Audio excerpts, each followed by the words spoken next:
یہ بہت شکریہ آپ اسی پہ مزید بات کرنے کے لیے ہمارے ساتھ موجود ہیں سردار ذوالفقار صاحب جو سینئر صحافی ہیں جے کے سے.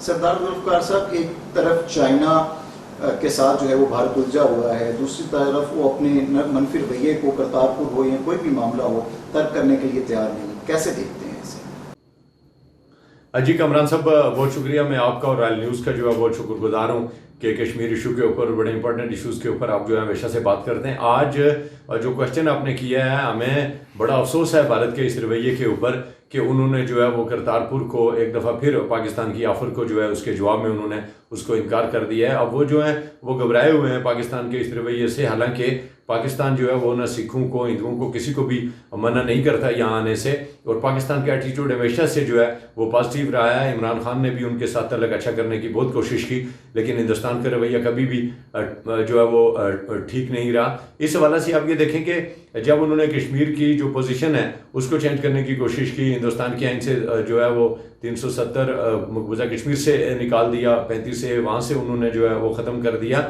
تو اب آپ یہ دیکھیں کہ 370 ہندوستان کے آئین کا حصہ تھا، اور اسی وجہ سے کشمیر کو ایک الگ سی حیثیت شامل تھی. اور آج چائنا جو لداخ میں آ کے بیٹھ گیا ہے، اور ان کے بالکل جو دولت بیگ آلریڈی ان کا جو ایئر بیس ہے اس سے وہ 25 کلومیٹر دور رہ گیا ہے. لداخ کا جو ان کے شہر ہیں ان سے وہ 7 کلومیٹر دور ہے. اور ایک اچھی خبر آپ کو میں یہ بھی دے دوں کہ وہ جو ہے اشارہ قراقرم جو ہے اس کی ذمہ داری بھی چائنا نے اپنی حفاظت میں لے لیا. اور اس کے بعد اگر وہ کارگل کی طرف بڑھتے ہیں تو چائنا کی جو فوج ہے وہ اگر آگے بڑھتی ہے تو ان کی سپلائی لائن سیاچین کی جو ہے وہ کٹ جائے گی. اور اب دیکھتے ہیں کہ بھارت وہ کیسے جائے گا. اس وقت نریندر مودی اور ان کے جو راج ناتھ سنگھ ہیں اور پھر امیت شاہ، یہ جو ہیں انہوں نے اب وہاں تو ان سے کچھ ہو نہیں رہا، مقبوضہ کشمیر میں روزانہ کی بنیاد پہ انہوں نے شہادتیں بڑھا دی ہیں، وہاں کے اوپر جو ہے لوگوں پہ ظلم کر رہے ہیں. اور اس سے زیادہ جو ظلم انہوں نے کیا ہے کہ کل جو ہمارے پاس خبر آئی ہے کہ 24 جون کو انہوں نے پہلا جو ہندوستانی سول سروس کا آفیسر ہے، یہ نوین کمار چودھری جو ہیں، ان کو انہوں نے وہ جاری کر دیا ہے، ڈومیسائل جاری کر دیا ہے مقبوضہ کشمیر کا. اور جو روہت شرما ہیں تحصیلدار وہاں کے جموں کے، انہوں نے اس پہ دستخط کیے ہیں. یہ بڑے افسوس کی بات ہے. اس کے اوپر ابھی ظاہر ہے جب یہ خبر بالکل آگے نکلے گی تو اس کے اوپر احتجاج ہوگا.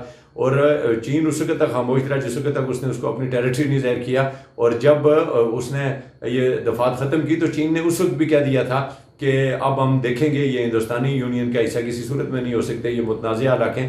تو ہندوستان نے خود اپنے پاؤں پہ کلاڑی ماری ہے، اور اس نے اپنے ہاتھ سے جو ہے لداخ، سیاچن اور یہ سارے علاقے جو ہیں وہ اس نے اپنے اس سے کھو دیے ہیں. تو ہندوستان سے ہم کسی خیر کی توقع نہیں رکھتے. وہاں کے الیکشن بھی جو ہیں وہ پاکستان کی مخالفت کے اوپر ہوتے ہیں، جبکہ پاکستان کے الیکشن جو ہیں وہ یہاں کے مسائل کے اوپر ہوتے ہیں.